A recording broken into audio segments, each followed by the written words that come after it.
Good morning and welcome to the Core Connection. I'm Mira Rubin here with you on Enlightened World Network. And today's topic is resilience as the enemy of change, which maybe sounds like kind of a strange topic given that we value resilience as a positive quality generally. And this morning we'll get to explore the dark side of resilience, so to speak. Good morning, Rosalind. Welcome. So good to have you here with us this morning, and welcome to everybody else who's joining us. Before we get started with our topic today, let's take a minute or two to get present. So let's take a deep breath in through your nose and hold it. And imagine clean, crisp oxygen flooding your lungs, flowing into your bloodstream, nourishing all your cells, all your organs, bringing vital life energy to your body and being. And as you exhale any tension, stress, negativity, fatigue. And now let's take another deep breath in through your nose and hold it. And this time, imagine brilliant, bright light lighting you up from the inside out, illuminating, electrifying, and energizing all your cells, all your molecules and electrons, creating a brilliant beam of light and energy from your heart out into the world. And as you exhale any remaining tension, stress, negativity, fatigue. And now let's press our palms together and vigorously rub those palms together. Feel the friction, the temperature, all the sensation and the tickling and tingling when you stop, and allow all those sensual experiences to bring you present right here, right now, into this remarkable physical form that enables you to experience life. Welcome, welcome, welcome. So this is maybe a counterintuitive topic when we talk about resilience being the enemy of change. But what is resilience? Resilience is being able to bounce back, right? So when we have deeply entrenched systems, I'm going to look up the definition of resilience here, because this is such an interesting conversation, I think, because we typically value resilience. So here we go. Resilience, the power or ability of a material to return to its original form, position, etc., after being bent, compressed, or stretched. The ability of a person to adjust or to recover readily from illness, adversity, major life changes, etc. The ability of a system or organization to respond to or recover readily from a crisis, disruptive process, etc. And so when we look at our existence in this moment, our existence that is very directly threatened with extinction, that what we're doing on the planet right now is going to, if we continue, is going to ensure our extinction. When we look at that, and then we look at resilience is what is keeping these systems and structures that are so destructive in place. So, for instance, the oil and gas and fossil fuel industry is very resilient. Our monetary industry systems right now are quite resilient, or have been. Good morning, Jenny. Welcome. Great to have you here with us this morning. We're talking about resilience as the enemy of change. And so what we're noticing is that despite the threats that are actually mortal threats to our existence, in that we're destroying our environment, we're destroying our water systems, we're destroying our soils. We have this extractive mentality that pervades everything. When we look at the strength of the system to bounce back, to maintain itself despite the onslaught of new information and the danger of these persistent practices, then we can recognize that resilience is what is preventing the necessary change. Which it's an interesting perspective on this. You know, if we look at what's good, what's not good, you know, we would think that resilience would be good. And when we look at this situation, the resilience of the system is what is holding it in place and really literally threatening our existence. And so when we look at what brings change, the thing that can inspire change, that can catalyze change, is shock to a system. When a system is shocked out of its ability to recover, then it needs to find a new way to be. And in other words, the shock needs to be big enough to overcome the resilience. So Jenny says, destroying myself for a lack of my own resilience. And the thing is, Jenny, you bring up a really good point in terms of personal transformation. Our way of being is something that we keep reconstructing, whether it's pain, suffering, whatever, we keep reconstructing it. And then it can come a time when the shock or the pain is just too much for the system to be able to reconstruct itself. And therefore, in that moment, it needs to find a new way to reconstruct itself. And so in that way, we need to destroy the self that is so deeply committed to the things that are destructive to our being. And, you know, we may have the opportunity to evolve out of that self, but often the changes that occur through cataclysm. For instance, a near-death experience is a shock to the system that allows us to reset and to recognize different values. To, you know, we can, it's like with an alcoholic or an addict who finally hits bottom. That shock is either going to destroy the system entirely or precipitate a reset. So Rosalind says, big change wreaks havoc on our nervous system, so we tend to resist change because of the unknown, fear or criticism, etc. We do tend to resist change.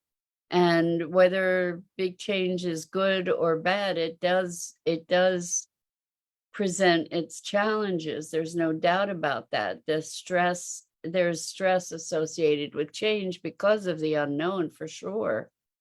And the thing is that in order to rethink things, something big has to happen, generally, because we don't generally take the initiative without some kind of impetus, some kind of stimulus that requires us to come up with something new. Otherwise, we tend to want to just keep business as usual, so to speak. We just want to continue in the same direction. We want to continue with our same patterns And it takes a shock to be able to rethink those things and to come to a new awareness, a new choice, to shake us out of our perpetual hypnosis, to shake us out of our daily norm.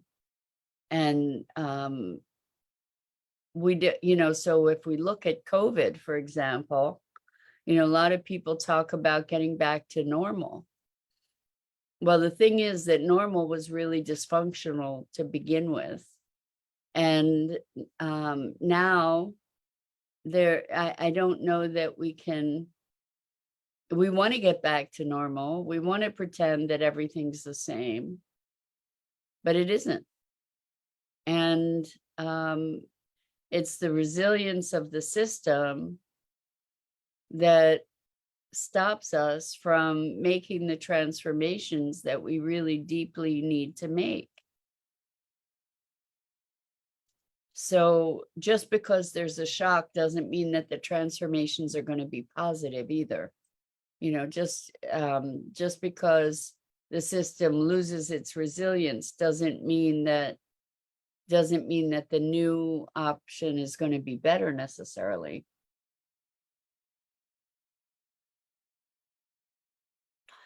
Jenny says, yes, unconsciously.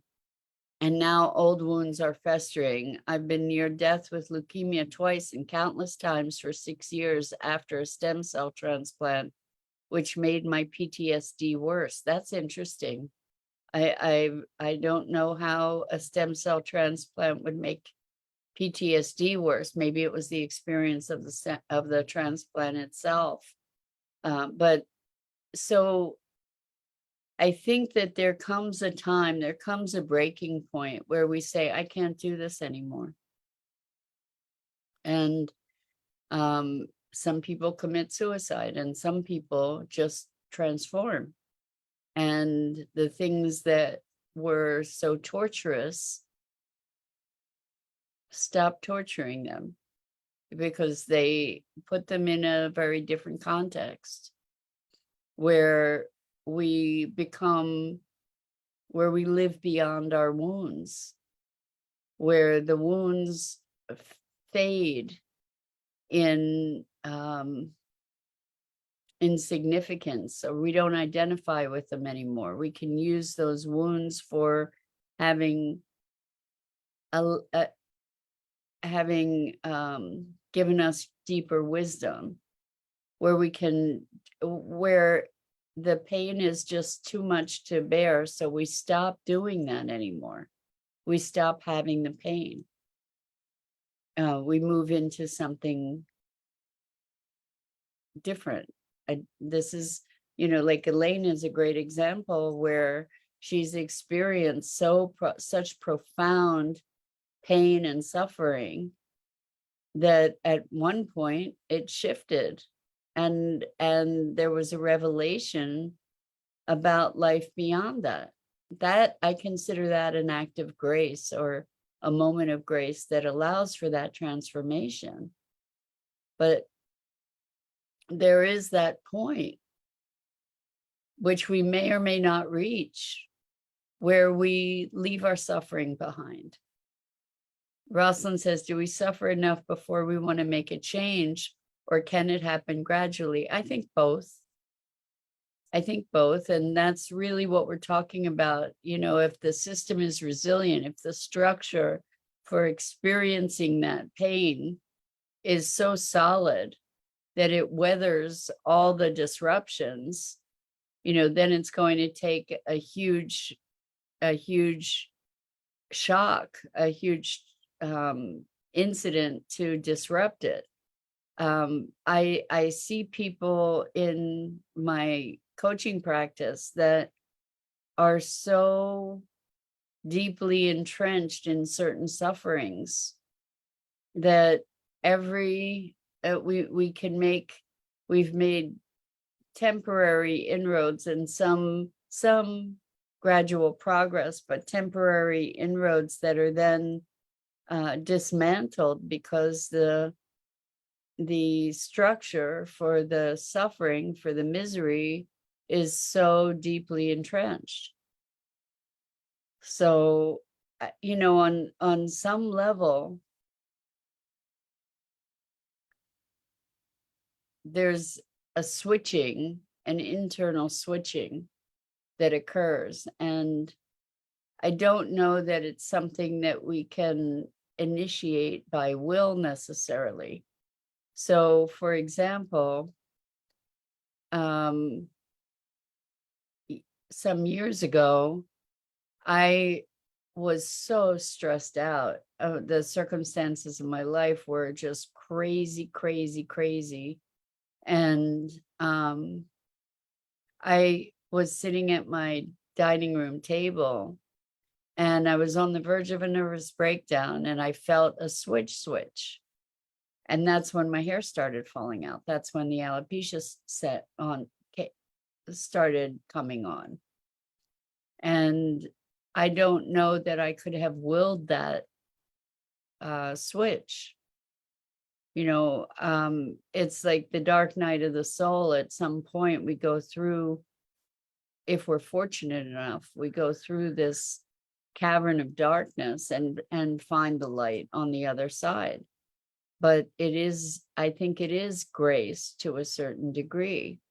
Jenny says, getting so sick and dehydrated from unstoppable vomiting and diarrhea that required an ambulance ride to the ER for rapid fluid. It happened so many times. My family got sick of it and treated me like I got sick intentionally for attention. Jenny, you need to write a book, honestly, with what you've been through. And I'm so sorry that you've had these really deep traumatic experiences. For you to get onto the other side of it, I don't know how that's going to happen, sweetheart. But I pray for that for you, that at some point something just flips and you're able to experience your experience from a vantage point that lifts you. Because you've certainly experienced profound challenges. There's no question about it. And you have a profound resilience too. And so, like I said, we consider that resilience is a good thing. It's a good thing until it isn't. When we're able to reconstruct the systems of our oppression, whether it be monetary systems or industrial systems or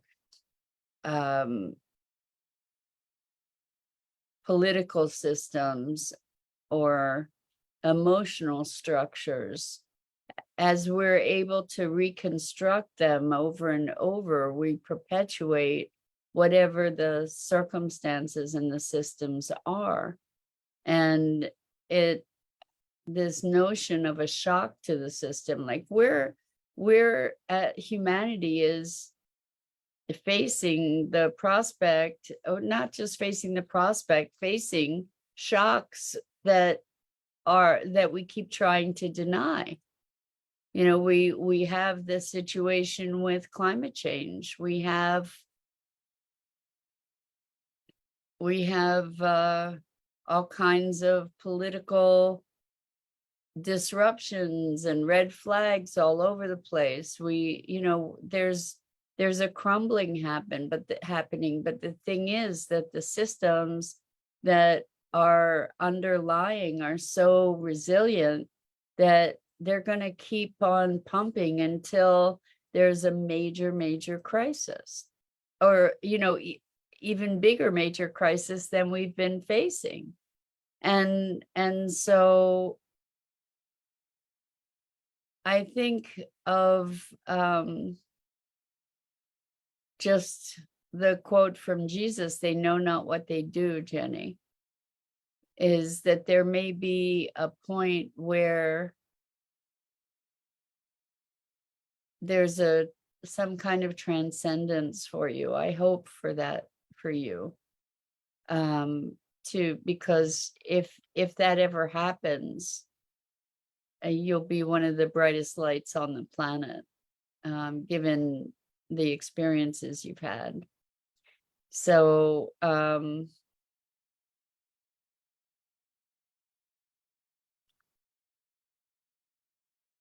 so Jenny's talking more about, I don't want to spend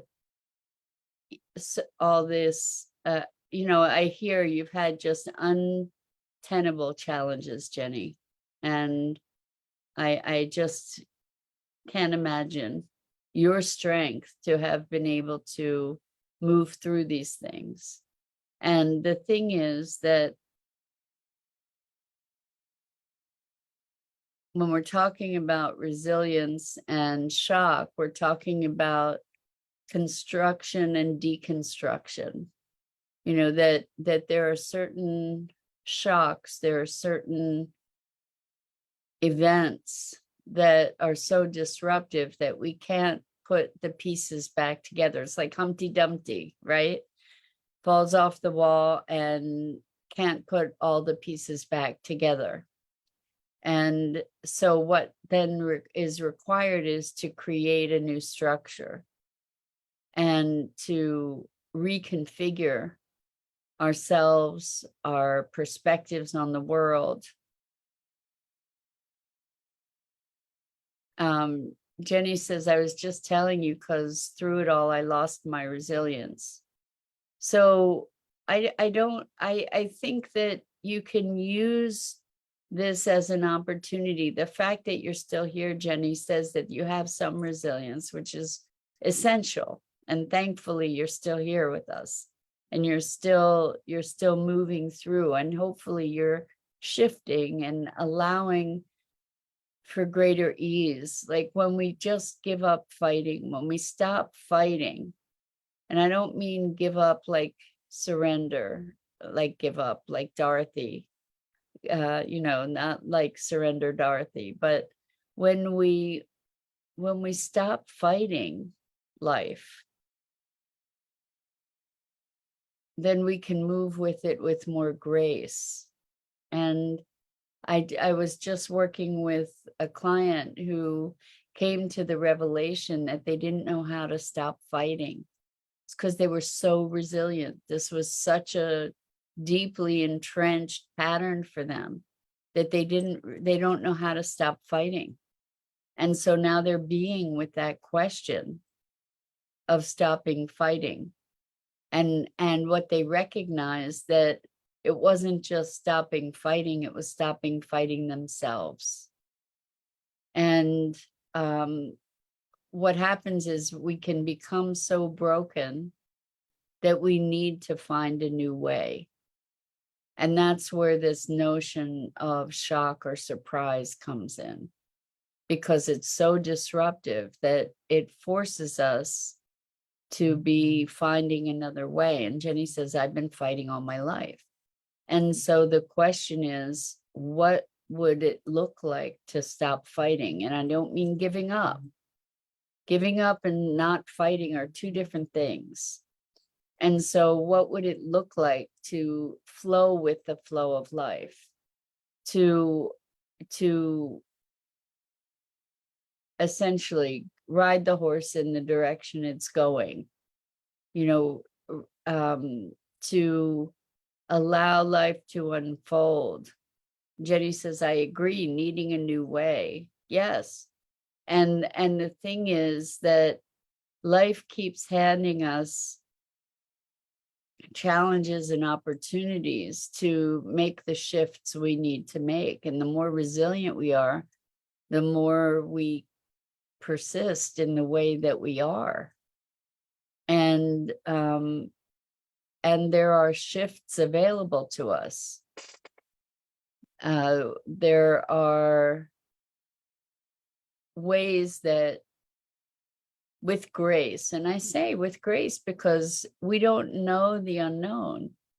And so somehow this is stepping into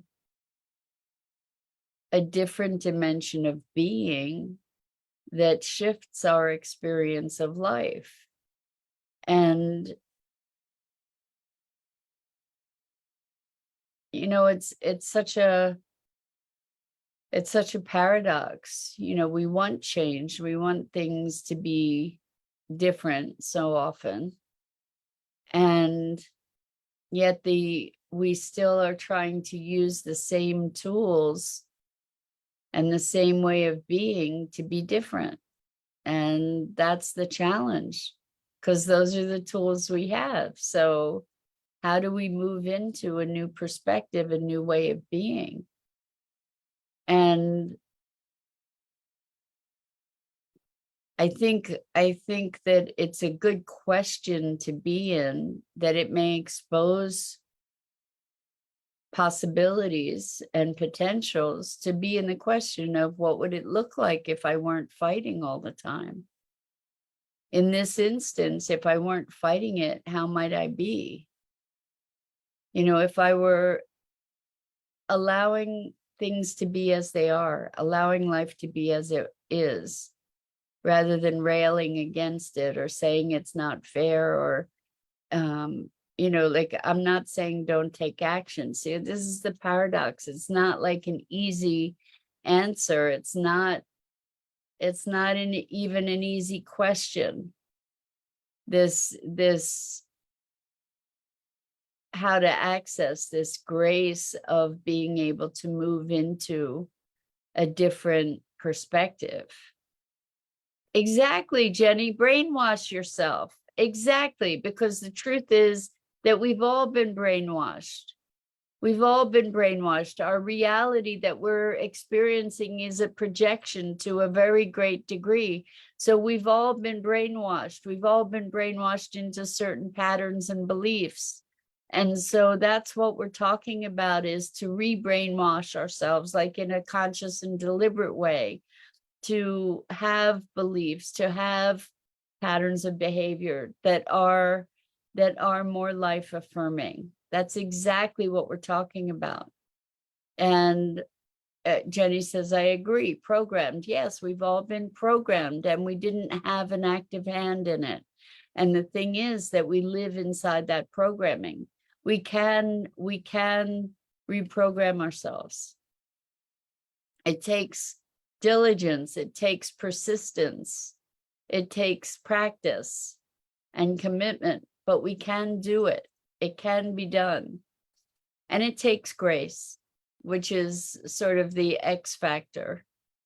But yes, I mean, we're programmed to believe that the other shoe is going to drop, or that life is suffering. I had a client that was very committed to the struggle until we did a session where she decided she didn't want to be in the struggle. She didn't want to be struggling anymore. And that changed pretty much everything. So anyway, tough stuff. And I really honor you for engaging in this conversation, because it's challenging, it's confronting. And Jenny says, go through the pain to heal, transcend the pain, recognize that the pain is more than the pain, or that there's something else there. And anyway, I have to run. So I'm Mira Rubin. This is the Core Connection, and I go live here each weekday morning at 9 a.m. Eastern on the Enlightened World Network Facebook page and YouTube channel. And I am so grateful to you for your courage and willingness to engage in these conversations. And until next time, so much love to you.